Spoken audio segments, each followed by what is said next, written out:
If the Twilight Zone is an expensive, well-prepared, well-seasoned steak from a fancy restaurant, then Tales from the Crypt is a burger from McDonald's. Not in the sense of it being cheaper or of lower quality, but rather, it's trashy entertainment. You don't go to Tales from the Crypt looking for some great moral message or sophisticated writing. You go to it for blood, gore, and overacting. It's 90s excess, and it is glorious, fun, and sometimes actually pretty effectively smart and scary. Tales from the Crypt comes from an era when little kids would try to sneak a peek at TV like this because of its adult material, whether it be the nudity, the swearing, or just the horror-filled content. It was something kids weren't supposed to watch, so they tried to see it in secret. Nowadays, any kid can look for any mature content with a Google search. Don't get me wrong, you probably wouldn't have found my content without a Google search or the like, so I'm not wistful for the good old days or whatever. I just want to put you in the right mindset for this kind of thing. Tales from the Crypt is fun if you love horror like I do. And it especially is a fun ride for me because of its very nature. Every episode, aside from the very last one, is an adaptation of a story from EC Comics,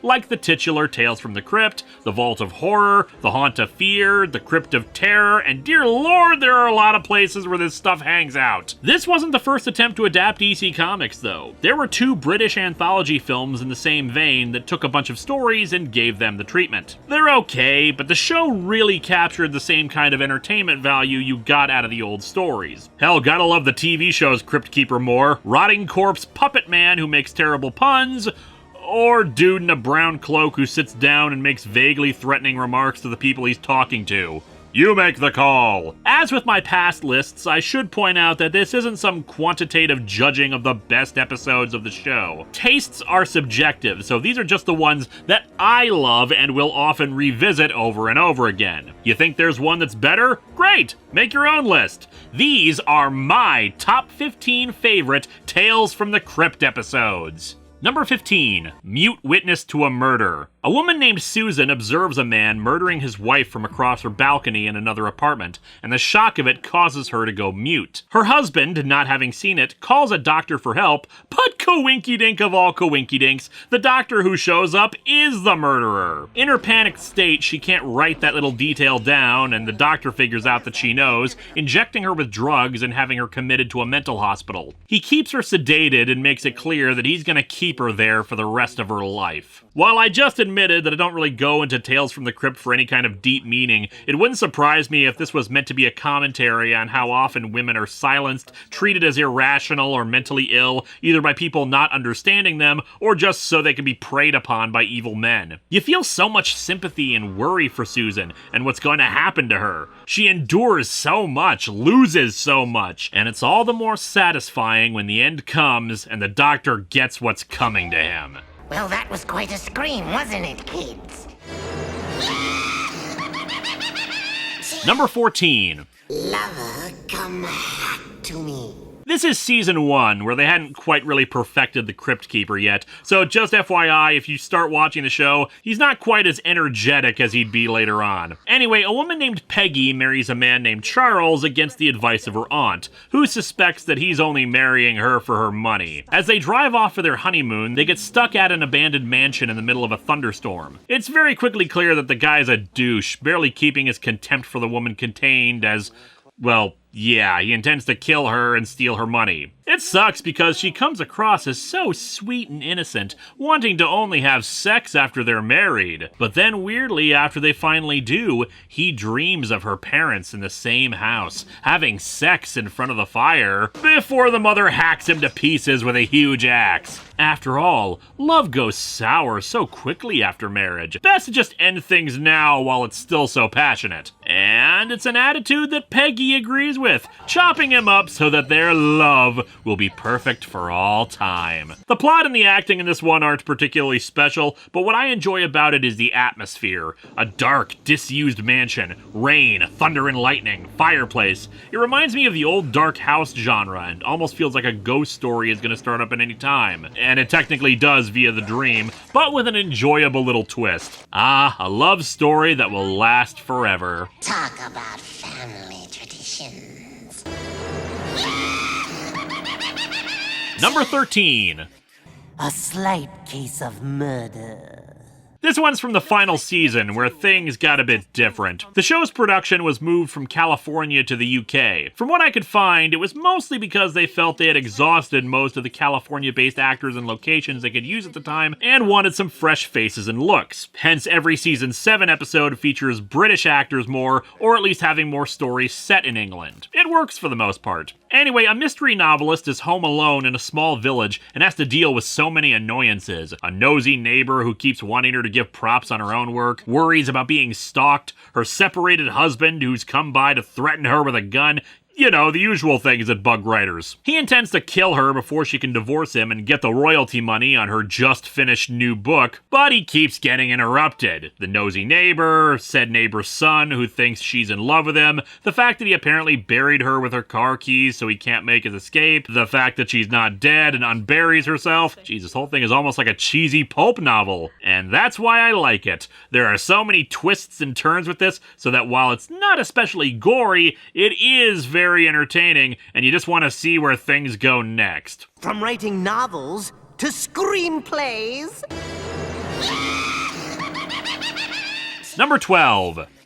Fitting punishment. This episode is really what I mean by how the stories are unsophisticated. It's just a revenge story. You know exactly where this thing is going from start to finish, but damn if it isn't fun along the way. A stingy mortician named Ezra has to take on his nephew when both of his parents die in a car crash. He's a total asshole. Not just stingy, but he'll steal gold teeth from corpses, regularly abuse the poor kid who has nowhere else to go, and cut corners on every aspect of the business. Doesn't even use embalming fluid on the corpses, just water. I don't even know how that works, but yeah, the guy sucks, and like in Mute Witness, you just want this jackass to get his comeuppance. Unfortunately, his poor nephew doesn't get to live in order for justice to occur. In a fit of rage, Ezra ends up damaging the poor kid's spine, then murders him to keep him from telling the cops about it. He even saws off the kid's feet because he won't fit in the coffin, and, well, let's just say, sometimes the dead have to put their best foot forward in these kind of situations. I mean, I've heard of Footloose, but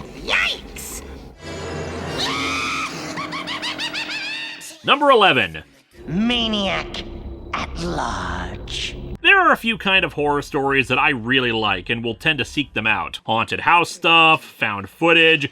But while I don't usually seek them out, I do like slashers. Characters in isolated areas where there's no way to get help. The slightest noise in quiet, dark areas ready to give the characters and the audience a jump of fright. Oh hell yeah, I'm in for that. So here's a timid librarian who's heard all about some serial killer who's going around murdering people, and she's left all alone in the library late at night to get work done. Eccentric characters are all introduced who could be the maniac. Is it the creepy guy in glasses played by Adamant who seems to know the psychology of killers? Or maybe it's her domineering boss who doesn't seem to like people all that much. Hell, it could even be the security guard who seems friendly, but also has just as much of a disdain for some people who come by. Libraries can already be spooky places due to their quiet nature. Make it late at night, nobody around, and that same quiet that's usually around you when it's populated becomes unsettling. I guess that's knife in the big city for you. Number 10. What's cooking? Christopher Reeve plays a diner owner. Or rather, a failing diner owner. He and his wife just can't seem to make the business work. Might be because he focuses primarily on squid, but their recently hired drifter janitor named Gaston, played by Judd Nelson, has a recipe for barbecue that he thinks would really get things off the ground. And it does! Suddenly, this food is really making the place popular. But what could possibly be the secret ingredient in Soylent Green barbecue? Yeah, of course it's people, but damn does it taste good! Gaston starts manipulating things, playing on Reeves' fear of losing his dream, of taking advantage of his goodwill, all that. He even starts to play his wife against him. But one thing that you should never do is underestimate Superman's intelligence, since the two of them quickly catch onto his game and turn the tables, making sure that he plays a big part in the next menu. This was season 4, when the show had really hit its stride, both in the writing and the performances, and everyone is at the top of their game in this one. Great, great story. Talk about a flash in the pan.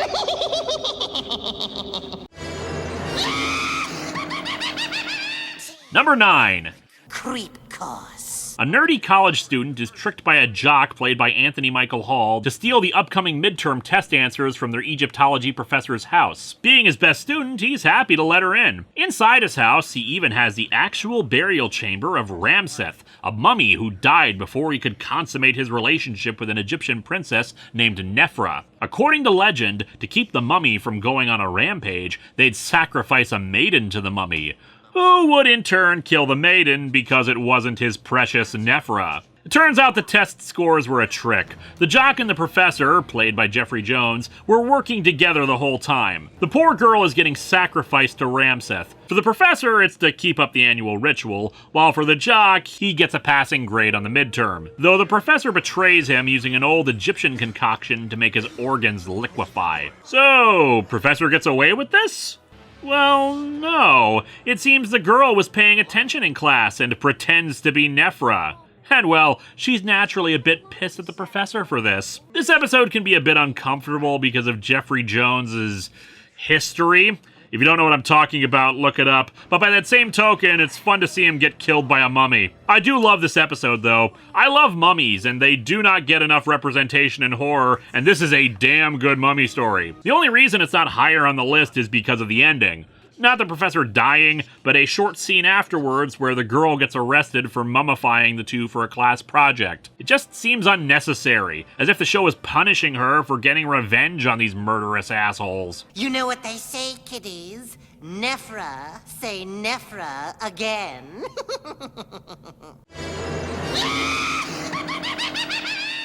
Number 8. Top billing. This one I love so much, mostly for the cast. A bunch of people recognizable mostly to me than anything else. Sandra Bernhard, Louise Fletcher, Bruce Boxleitner, John Lovitz, and even John Astin. Lovitz plays a struggling but talented actor who can't get any gigs because he's not conventionally attractive. Boxleitner plays a rival and old friend of his who tries to convince him to focus less on the actual acting part and more on the presentation. Lovitz, however, is convinced of the craft of acting, of not just settling for any gig, but that one needs a certain Panache! The word is panache, you idiot. Panache, panache, panache! Gesundheit. Yeah, that's the thing about this that I find especially fascinating. Lovitz is a comedian. Even back then, he was mostly known for Saturday Night Live, so seeing him playing a character a bit more serious is interesting and shows that he did have some range. The only other time I saw him play someone seriously was in Southland Tales, and in that, he was unintentionally funny. Dream over. Plus, I think Boxleitner is supposed to come across like a douchebag, but he's just such a likable actor and injects such emotional range throughout his first scene that he comes across like a much more genuine, good-natured person. Anyway, losing his girlfriend, Lovitz tries out for an odd production of Hamlet, featuring a very eccentric director and even weirder actors. Boxleitner shows up to audition too, to try to prove a point, and indeed, he gets the part, but Lovitz is so angry at him that he murders him and gets the part himself. Problem is, what he didn't realize was that the part he was trying out for was Yorick's skull, because this is actually an insane asylum, and the inmates are running it. And putting on plays, so at least they're using their time productively. It's just as well. The critics would have cut him to pieces.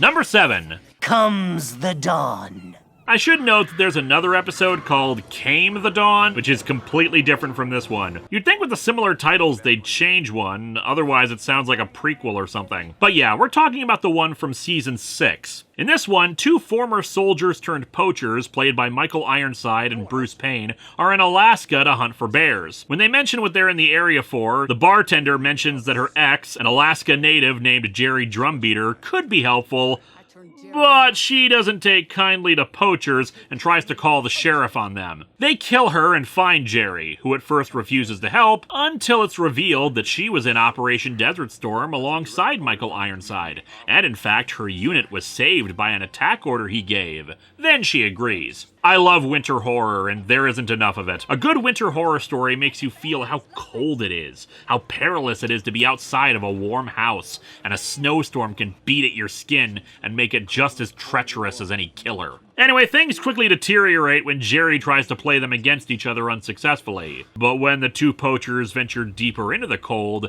they learn that they're the ones being hunted. by creatures that really appreciate how long the nights can be in Alaska. The Colonel should be a little more careful who he picks a fight with. Number 6. None but the lonely heart. Tom Hanks directed this episode, even has a small role in it. Unusual to see him doing anything related to horror. I mean, aside from the movie The Burbs. But it kind of makes sense when you realize that this is during Tales from the Crypt's heyday. Much like the Adam West Batman series, it was kind of a badge of honor to be on it. After all, it was on HBO, more expensive television without the same restrictions network TV had. So it was considered a bit more prestige. Anyway, I don't know if this is still a thing nowadays, but back in the day, before dating apps, one way that singles could meet was through video dating services. You record a tape basically selling yourself to potential dates. Stuff you like, what you're looking for in a relationship, that sort of thing. Whose Line Is It Anyway used to do skits about this sort of thing. I will make love to you till I'm 4. Anyway, a con artist is using the video dating to find potential marks, namely rich older women that he can eventually marry, poison them, and take their inheritances. However, as he works his latest mark, he starts getting messages telling him how awful it is that he's doing this to these women. He keeps suspecting different people being responsible for the notes, and murdering them, including poor Tom Hanks. But man, he must have been really impressive with these women, because they're just dying to see him again. Now that's what I call a happy ending. Number 5. Undertaking Power. This episode is, in some ways, a precursor to found footage movies. A good chunk of the episode is all done from the perspective of a handheld camera, though this one has a happier ending than most of those, or most Tales from the Crypt episodes in general. A group of kids, including an early role of the late Aaron Eisenberg, are big horror movie fans and want to make one of their own. They break into a mortuary to get shots of real dead bodies, but stumble onto an undertaker played by John Glover conspiring with a local pharmacist to poison people and skim money off of the funeral expenses. When it turns out they murdered one of the boys' fathers, they decide they need evidence to take them down. They break in again to film the deal, but in turn witness the Undertaker murdering the pharmacist. Glover finds them out, but it seems the kids are cleverer than most in these situations. All the boys had cameras and were filming it. Mind you, they also end up stabbing him with a vacuum pump, which might not be great when they have to explain this to the cops later, but hey, vengeance and all that. I love this episode. It feels like an old 80s movie featuring a bunch of kids like the Goonies or the Monster Squad. The kids are all likable and distinct, plus John Glover is always fun. Just a good time all around. Josh gave up on making movies. Seemed he didn't have the guts. Number 4. Horror in the night.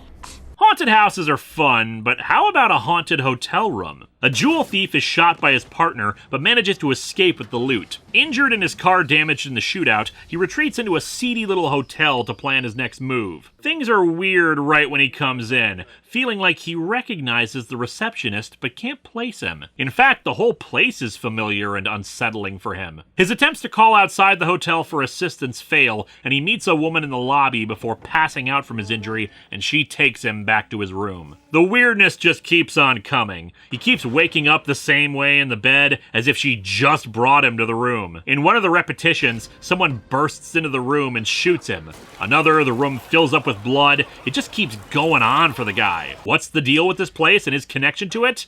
I'll leave this one for you to watch. The episode has a very urban gothic feel to it. High ceilings, drab colors, and instead of ominous thunder and lightning, there's a train outside the window that flashes by occasionally. It's very unique and I love it. Wow! What a massacre!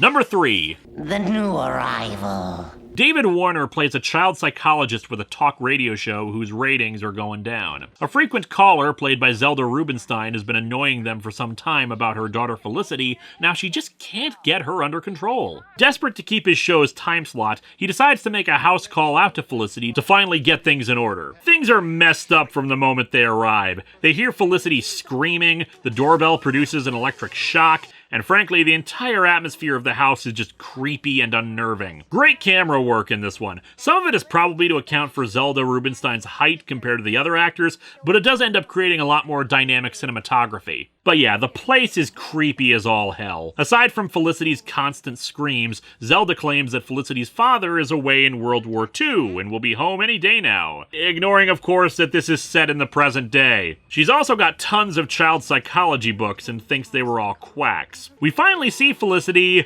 and she runs around in a blank face mask. Creepy kids are hard to pull off since you need a really good young actor for it, but you handle it wrong and the scariness will instead come across as silliness. Doing it like this, where the child is more like a faceless monster haunting the house, is legitimately scary. And what we do learn about Felicity makes it clear that things are not okay with her. Some of these I've been okay with spoiling, others not. And this is definitely one you should see for yourself because it is pretty damn chilling. You were right, Doc. A little smotherly love was all I needed.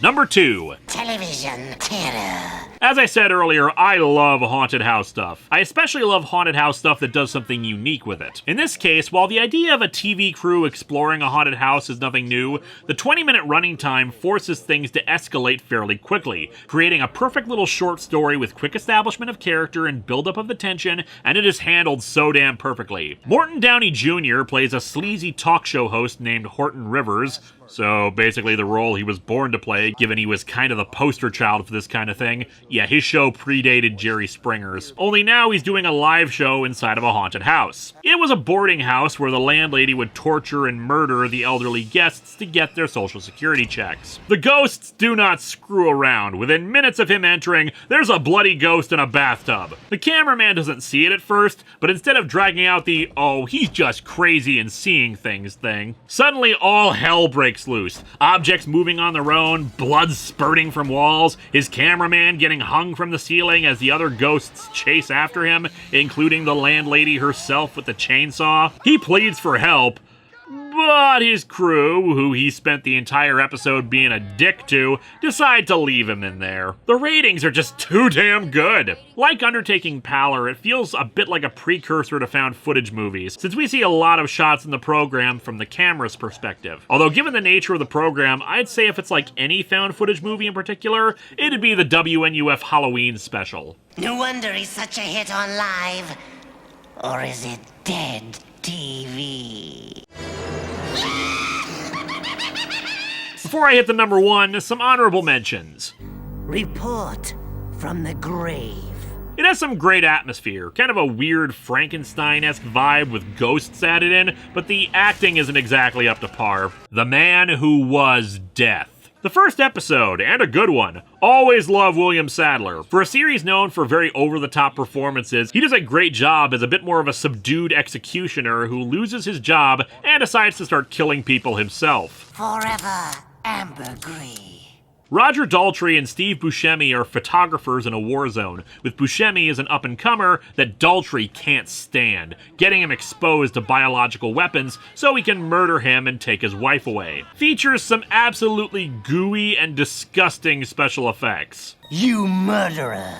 Directed by Robert Zemeckis a few months after Forrest Gump was released, he utilizes the same technology from that movie in order to tell a film noir story with a point-of-view character who, whenever we see his face, bears quite a resemblance to Humphrey Bogart. It's good and the effects are impressive, it's just the story doesn't really do much for me. And my number 1 favorite episode of Tales from the Crypt is... Abracadabra. So, the Doctor Who episode Dark Water posited a creepy, terrifying idea that the dead are conscious. They can see, hear, and understand, but they can't move and they can still feel things. He believed it was a telepathic communication from the dead. Why? Was he an idiot? Now, in the episode, it turned out to be part of an elaborate deception, but 20 years earlier, Tales from the Crypt took the idea, which originated in Tales from the Crypt number 37 in a story called Dead Right, and made an entire episode around it, even seeing things from the perspective of the dead man. Tony Goldwyn and Beau Bridges play brothers who both work at a hospital. Goldwyn is the hospital administrator and is frustrated with how Bridges hasn't shown any results from his work, and Bridges injects him with the results of his work, which will keep him conscious even after death. The idea idea of not having control over your own body, of your own faculties, is terrifying enough as it is, but to actually see it happening from someone's perspective is spine-chilling and disturbing. The fact that he can still feel someone afterwards is even worse, as they perform surgery on him and he screams inside his own mind for help, to not do this to him. It's dark comedy, horror, great writing, and stupendous performances all around. In my opinion, it exemplifies Tales from the Crypt best, and it's just a creepy, scary, fun time. I think the only real thing to nitpick is that at one point we see Goldwyn blink when they're not supposed to be able to move, but that's pretty minor in the grand scheme of things. Then open wide and say, Tales from the Crypt is phenomenal. There are bad episodes, certainly, but you get that in any anthology show. It still hits more than it misses, and if you walk into it just to have some fun, you'll rarely leave disappointed. Feel free to talk about your own favorites in the comments. And if you want to see me talking about more horror stuff, you can always check out Long Box of the Damned, where a ghoulish figure discusses horror comics and laughs maniacally. Can't imagine where I got that idea from. now that's entertainment.